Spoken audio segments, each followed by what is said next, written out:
Kakav ti je sabah, takav ti je cijeli dan.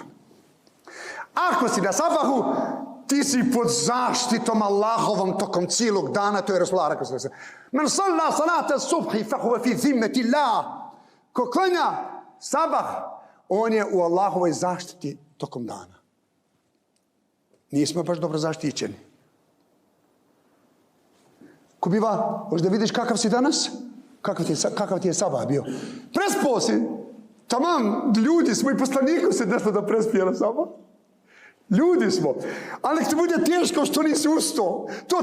To će biti možda gore šeitanu nego znaš da si ustao ovako umišljen i tako dalje. Znači sabah.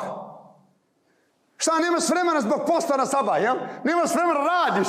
Pa u koliko to ti radiš? Čak ustaneš i ranije od sabaha da bi otišao na posao. Što? Zato da nahraniš tijelo. Pa nisi ti čovječe samo tijelo, ti si od duše. Hraniš li dušu? Radiš li, imaš li radno vrijeme za dušu? Allah nam je dao radno vrijeme slobodno za dušu. Kad kaže slobodno, vrst da ga imaš od jedine pet vakata, što da se malo fokusiramo da vidimo gdje smo. A inače, mimo vakata i dok radi, ti spominješ Allaha, veličeš Allaha. Ti vrst da hraniš dušu. Ne moraš, nema vremena, imaš malo koliko hoćeš.